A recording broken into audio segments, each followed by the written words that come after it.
The concrete dust never truly settled. 3 months after the invasion, it lingered in the air like a constant reminder of humanity's defeat.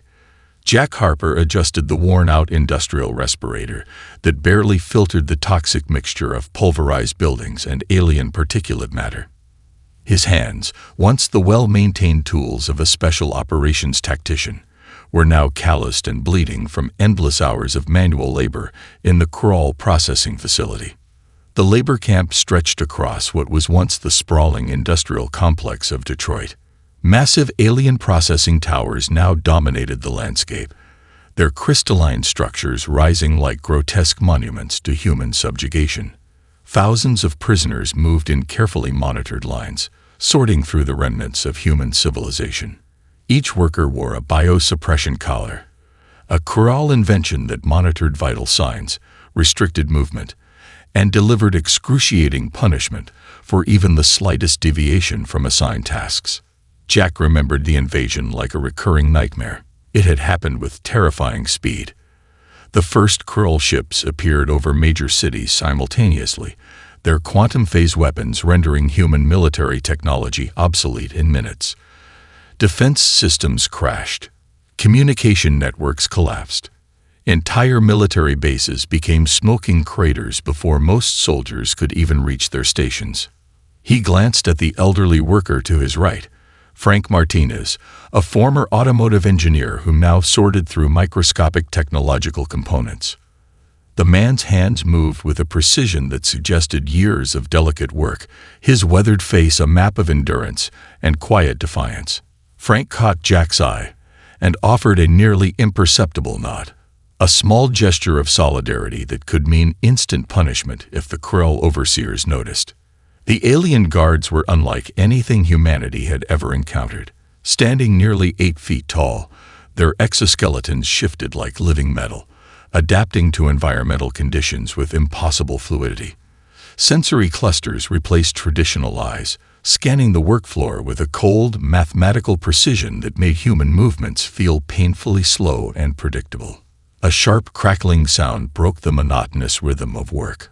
One of the Krull overseers, its metallic skin rippling with warning colors, struck down a young woman who had momentarily paused her sorting. The brutal efficiency of the blow sent her crumpling to the ground, her biosuppression collar releasing a burst of neural inhibitors that left her twitching. Jack's military training screamed at him to intervene, but years of survival had taught him the futility of immediate resistance. The Krull had systematically broken human spirit through calculated brutality. They didn't just conquer, they dismantled hope with surgical precision. Yet something caught Jack's eye. As the overseer moved away, he noticed a strange refraction in the alien technology, a microscopic distortion that seemed to pulse differently from the surrounding equipment. Most would have dismissed it as a trick of light or exhaustion, but Jack's years of special operations training had honed an impossible attention to detail. The processing facility was a massive operation designed to deconstruct human technology, sorting through the remnants of civilization with a methodical approach that suggested more than simple resource extraction. Each component was carefully analyzed, cataloged, and processed through systems that seemed to be searching for something beyond mere technological understanding. Frank leaned closer, his voice a mere whisper. They're looking for something specific, something they haven't found yet. Jack said nothing, but his eyes tracked the subtle irregularities in the alien system. The Krull believed they had completely neutralized human potential. They saw humanity as nothing more than a resource to be processed, a civilization to be dismantled and understood. They were wrong. A single drop of sweat traced a path down Jack's forehead, cutting through the layer of concrete dust. His fingers, seemingly sorting components with mechanical precision, were actually mapping out something far more dangerous. The first threads of resistance were already being woven, not through weapons or grand gestures, but through the most human of traits: observation, adaptation, and an unbreakable spirit of survival. The Krull had conquered Earth, but they had not yet understood the weapon they were about to awaken. The Krull Archival Center was a labyrinth of crystalline data storage units, each chamber meticulously organized to catalog the technological remnants of conquered civilizations. Emma Rodriguez moved between the rows of alien archival systems, her hands carefully sorting through geological samples that the Crawl considered nothing more than meaningless rock fragments. Her current assignment seemed mundane, categorizing and analyzing rock samples from various Earth locations. To the Crawl overseers, it was a task of minimal importance. To Emma, it was an opportunity hidden in plain sight. Before the invasion, she had been a rising star in xenorchaeology, specializing in technological remnants of ancient civilizations. Her doctoral research had focused on unexplained technological anomalies found in geological strata around the world, discoveries that her academic peers had largely dismissed as fringe theories. The Crawl had no idea that her lifetime of research had prepared her for exactly this moment. Each rock sample told a story. Most would see nothing more than mineral compositions and geological layers. Emma saw intricate patterns, microscopic technological signatures that seemed to be embedded within the very structure of the stone. Her fingers traced the delicate lines of a granite sample from the Colorado mountain range, noticing a quantum resonance signature that was decidedly not natural. The Crawl monitoring system hummed softly overhead. Holographic displays tracked every movement, every breath of the human workers. Emma had learned to move with calculated precision, her movements slow and deliberate, never drawing unnecessary attention. A Crawl supervisor, its exoskeleton, a shifting mosaic of metallic plates, passed behind her. Emma kept her head down, her hands continuing their methodical sorting. Only her eyes moved, tracking the supervisor's path through her peripheral vision. The rock sample felt different, warmer than it should be, vibrating with an almost imperceptible frequency that seemed to pulse just beyond the range of normal detection. Emma had seen similar signatures in her pre-invasion research, but never this pronounced. This was something entirely new. Her mind raced back to the archaeological expeditions she had led. Fragments of research that had seemed disconnected now began to form a complex puzzle. The geological anomalies she had discovered were not random. They were deliberate, engineered. A memory surfaced. During her last expedition before the invasion, she had discovered a series of rock formations in the Brazilian highlands that exhibited impossible quantum coherence. Her team had been ridiculed, their research funding cut. Now those dismissed findings took on a completely different meaning. Emma realized she needed to communicate her discovery. But how? The Crawl monitoring systems were comprehensive. Every digital communication was intercepted, every conversation recorded. Traditional methods of resistance were impossible. She began to develop a plan. Using the Crawl's own systematic approach against them, Emma started embedding microscopic information into her daily work logs, a carefully placed decimal point, a specific pattern in her sample categorization. Tiny, seemingly inconsequential modifications that would appear as nothing more than clerical errors to an alien system designed to process millions of data points. Each log became a piece of a complex message, a breadcrumb trail of information that could be reconstructed by someone who knew exactly what to look for, someone who understood the language of quantum resonance and geological anomalies. Her fingers moved with surgical precision, sorting, categorizing, hiding. The Crawl believed they had completely cataloged human knowledge. They had scanned every database, every research facility, every technological archive. But they had overlooked the most fundamental archive of all, the planet itself. Earth was not just a conquered territory. It was a repository of technological information so advanced, so deeply embedded, that the Crawl couldn't even perceive its existence. A drop of sweat traced down Emma's neck. She brushed it away, her movement calculated and slow. To the Crawl monitoring systems, she was just another human worker, sorting through meaningless rock samples. They were wrong. In that moment, Emma Rodriguez became something more than a prisoner. She became the first node in a resistance network that would span the entire planet. a resistance that would use the very ground beneath the Krall's feet as its primary weapon. The revolution would begin with a rock, with a whisper, with a quantum signature that no alien technology could comprehend. The abandoned subway tunnel beneath Detroit's ruins became their first sanctuary. Olivia Bennett's hands moved swiftly, configuring a makeshift communication system cobbled together from fragments of Krall technology and salvaged human electronics. Her background in geotechnical engineering gave her a unique perspective on how to hide their communication network within the city's underground infrastructure. Jack Harper watched her work, his special operations training making him constantly scan for potential threats. The space was tight, lined with condensation-covered concrete walls and the remnants of old infrastructure. 3 months of Krall occupation had turned most underground networks into forgotten graveyards of human technology.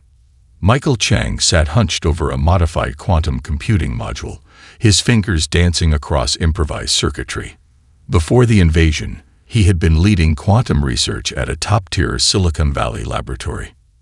Now, he was reducing complex theoretical work into survival tactics. Emma Rodriguez carefully spread out the rock samples she had managed to smuggle from the Krall Archival Center. Each stone told a story, a quantum narrative that no alien technology had yet deciphered. Her fingers traced the microscopic patterns, revealing a complexity that defied conventional understanding. "We're more than a resistance," Emma whispered. "We're archaeologists of our own survival." Michael looked up, his eyes reflecting a mixture of scientific curiosity and desperate hope. These quantum signatures, they're not just markers. They're some kind of communication system embedded in the geological strata. Olivia connected the final wire on her communication device. A soft blue light flickered to life, a beacon of human innovation hidden from Krall detection systems. "We need a way to communicate that doesn't rely on traditional electromagnetic signals," she explained. "The Krall can track those instantly." Jack leaned forward, his tactical mind already mapping out potential scenarios. "How do we turn geological data into a communication network?" Emma's smile was both scientific and slightly mischievous. "By treating the entire planet as our communication infrastructure." The plan began to take shape. Each rock sample contained microscopic quantum resonance patterns that could be manipulated, almost like a planet-wide communication protocol buried beneath the surface. The Krall, for all their technological superiority, had completely overlooked the most fundamental communication system imaginable. Michael began mapping the quantum signatures. These patterns, they're not random. They're a language, an incredibly complex language written into the very ground we're standing on. Olivia's geotechnical expertise provided another layer of understanding. The geological formations aren't just storing information. They're actively maintaining a kind of quantum memory. It's like the entire planet is one massive, distributed computing system. Their meeting was a study in controlled desperation. Jack's military precision, Emma's archaeological insight, Michael's quantum computing expertise, Olivia's understanding of planetary systems.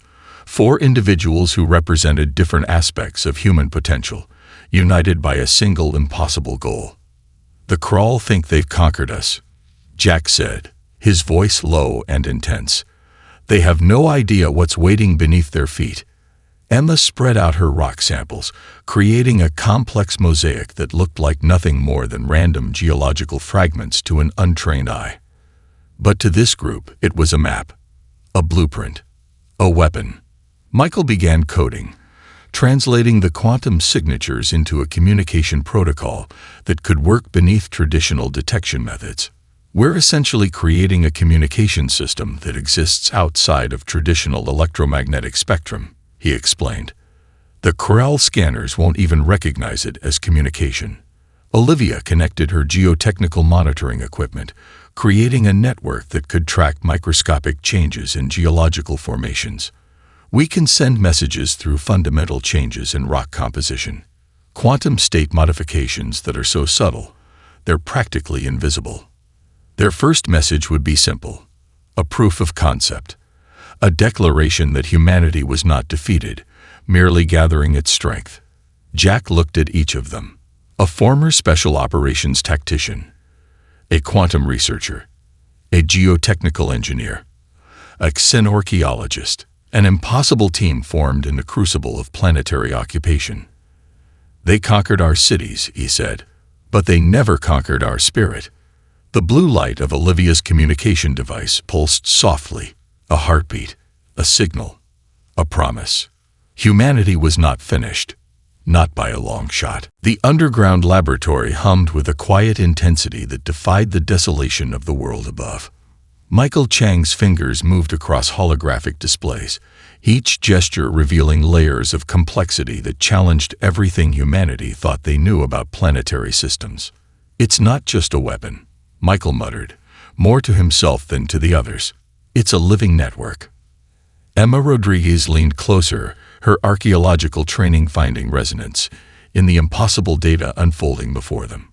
The rock samples they had collected were more than geological specimens. They were fragments of a massive, planet-wide communication system that predated human civilization by millions of years. Olivia Bennett's geotechnical monitoring equipment tracked microscopic changes in the planetary crust. Lines of quantum data danced across her screens, revealing a network so sophisticated that it made human communication technologies look like primitive smoke signals. The Kraal missed something fundamental, Emma explained, her voice a mixture of scientific excitement and strategic calculation. This isn't just embedded technology. It's a planetary immune system. Jack Harper watched the scientists work, his tactical mind trying to map the implications. The Kraal had conquered Earth with overwhelming technological superiority, believing they had neutralized every possible form of human resistance. They were wrong, catastrophically wrong. Michael pulled up a three-dimensional quantum model that looked like a complex neural network. But this was no ordinary system. The quantum signatures pulsed with a kind of intelligence that defied traditional understanding. "Look at these data flows," he said, pointing to intricate pathways that seemed to shift and reconfigure themselves. "It's adaptive, self-healing. The entire planetary core is essentially a massive distributed computing system." The rock samples told a story of incredible complexity. Each stone contained microscopic quantum circuits that were simultaneously present and not present, existing in a state of quantum superposition that would render most scanning technologies useless. The Kraal had scanned every human database, every technological archive. But they had overlooked the most fundamental archive of all, the planet itself. Olivia's equipment began to show something impossible. Microscopic changes in geological formations were creating the communication network that existed outside traditional electromagnetic spectrums. "We're not just looking at a weapon," she said, her voice hushed. "We're looking at a planetary-scale intelligence." The implications were staggering. This was not technology in the way humans traditionally understood it. This was something else entirely. A system so advanced that it blurred the lines between technology, biology, and consciousness. Emma traced the quantum signatures, her fingers moving across holographic displays. Someone, or something, created this system as a last resort defensive mechanism. But it's been waiting, dormant, collecting information, adapting. Jack understood strategic systems, but this was beyond anything in military doctrine. "How long has this been here?" he asked. Michael's response sent a chill through the room. "Longer than human civilization, possibly longer than life on Earth as we know it." The quantum network seemed to pulse with a life of its own. Microscopic changes in rock composition created complex information pathways that would be invisible to any traditional scanning system. The Kraal had conquered the surface, but they had no idea what was happening beneath their feet. "It's learning," Olivia said, her voice a mixture of scientific wonder and strategic calculation. "Every moment of the Kraal occupation is being processed, analyzed, integrated into the system." Jack saw the potential. This was more than a defensive weapon. This was a complete planetary response system that could adapt, learn, and counter any technological threat. Michael continued mapping the quantum signatures. The system doesn't just store information. It transforms it, weaponizes it. The entire planet is essentially one massive, distributed computing system with an intelligence we can barely comprehend. Emma's archaeological background provided crucial context. This isn't just technology. This is a legacy, a message from something, or someone, that understood the ultimate nature of survival. The blue light of their communication systems pulsed softly, a heartbeat, a signal, a promise. The Crawl thought they had conquered Earth.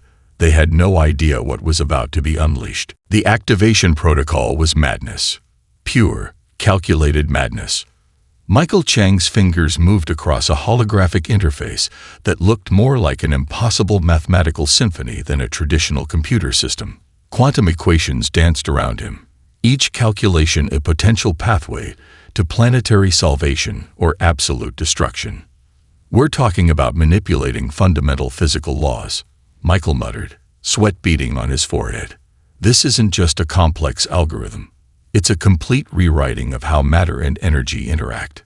Jack Harper studied the strategic implications.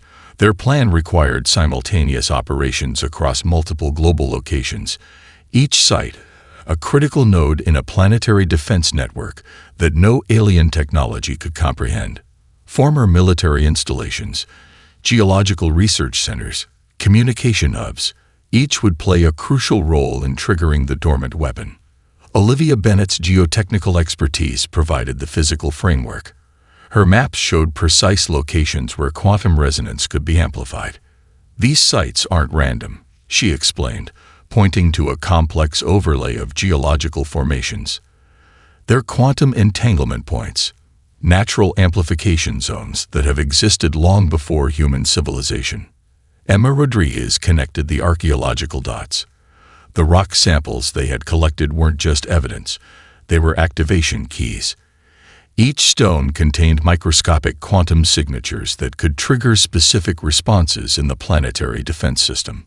"The Crawl think they've cataloged every piece of human technology," Emma said, her voice a mixture of scientific excitement and strategic calculation.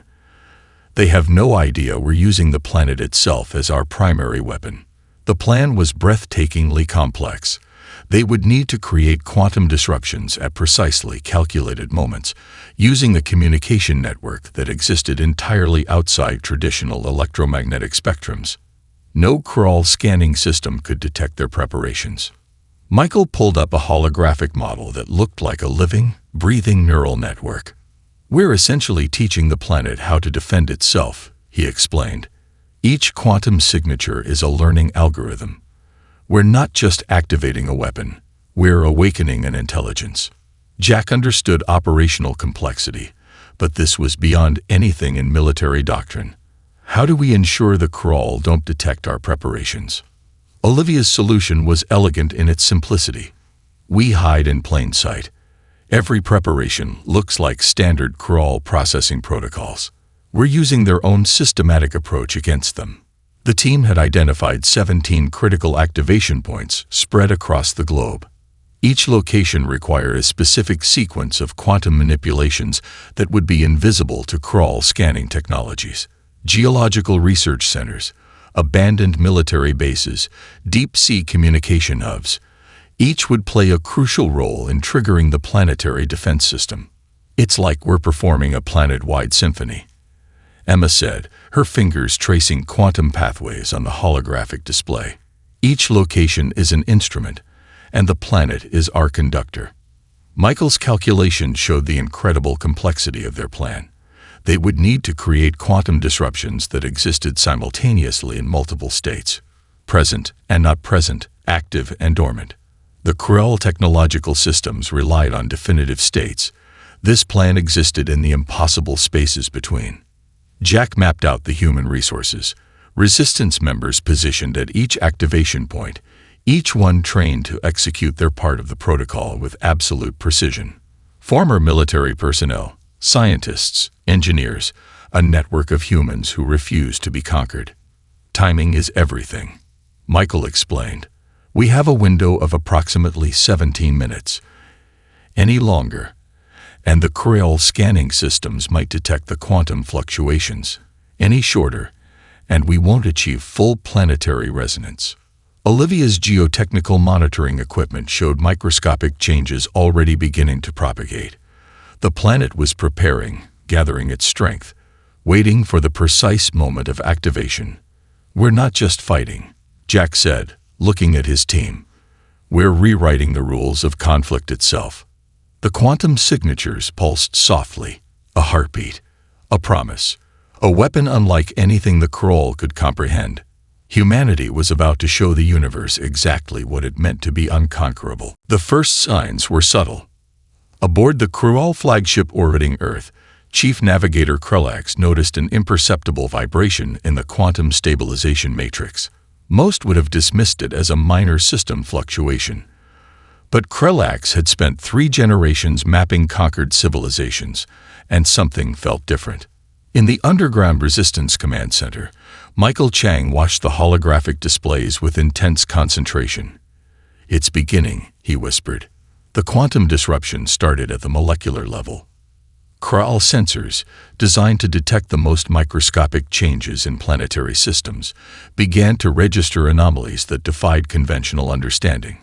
Gravity seemed to momentarily hesitate. Electromagnetic fields twisted in ways that violated every known physical law. Jack Harper gripped the edge of the monitoring station. "Status," he called out. Olivia Bennett's hands flew across her geotechnical interface. "Quantum resonance is building.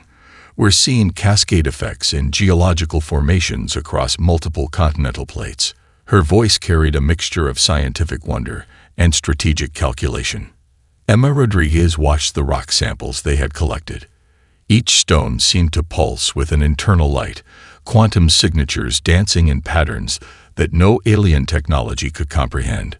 "The planet is waking up," she said, her archaeological training finding poetry in the moment of planetary awakening.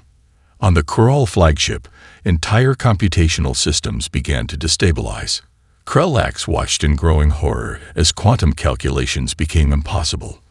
Navigation systems that had guided interstellar conquests for millennia suddenly became nothing more than complex mathematical gibberish. The first Kroll battleship simply ceased to exist. It didn't explode. It didn't break apart.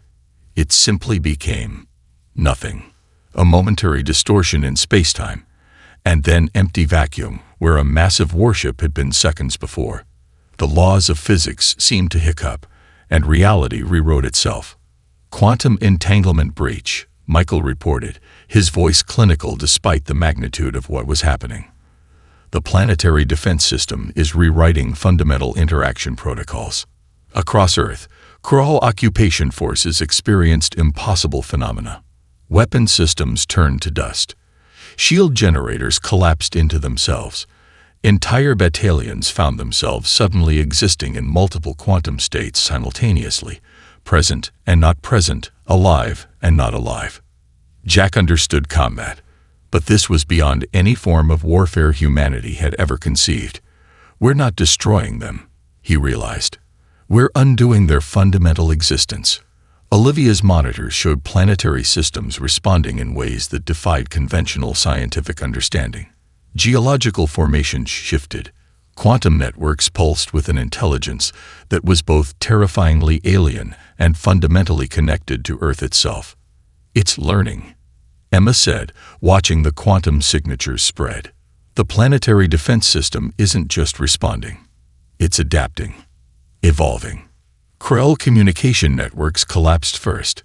Massive data systems became nothing more than complex mathematical noise.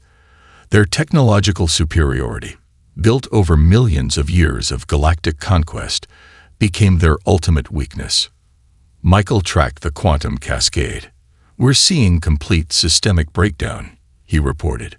"But it's more than destruction. It's a fundamental reset of physical laws in localized areas." Krulax, the veteran navigator, realized the true horror of their situation. This was not a weapon. This was a complete planetary immune response. Earth was not just defending itself. It was actively rejecting the Kroll invasion at the most fundamental level of existence. Resistance members around the globe watched in stunned silence. Prisoners in Creole labor camps saw their oppressors simply disappear. Quantum fields twisted. Reality hiccuped. "We're rewriting the rules of conflict," Jack said, watching the holographic displays. Emma's voice was soft, but filled with wonder. "We're showing the universe what it means to be truly alive." The quantum cascade continued. Not a destruction. Not a war. Something far more profound. A planetary awakening. Humanity's ultimate defense was not a weapon. It was existence itself. The aftermath was not a battlefield. It was a cosmic recalibration. Emma Rodriguez stood at the observation point of their underground command center, watching holographic displays that showed the complete dissolution of the Creole invasion force. What had begun as a planetary defense had transformed into something far more profound, a fundamental rewriting of physical existence. Michael Chang's quantum monitoring systems tracked the cascade effect. "It's not just destroying the Creole," he said, his voice a mixture of scientific wonder and existential awe. "It's systematically removing their quantum signature from our dimensional space." Jack Harper saw it from a tactical perspective. This was more than victory. This was a complete nullification of an existential threat. Across the globe, Creole technological infrastructure simply ceased to exist, not destroyed, not conquered, simply removed. Entire battleships became quantum foam. Massive orbital platforms dissolved into mathematical abstractions. The invasion that had seemed so absolute just hours before became nothing more than a rapidly fading memory.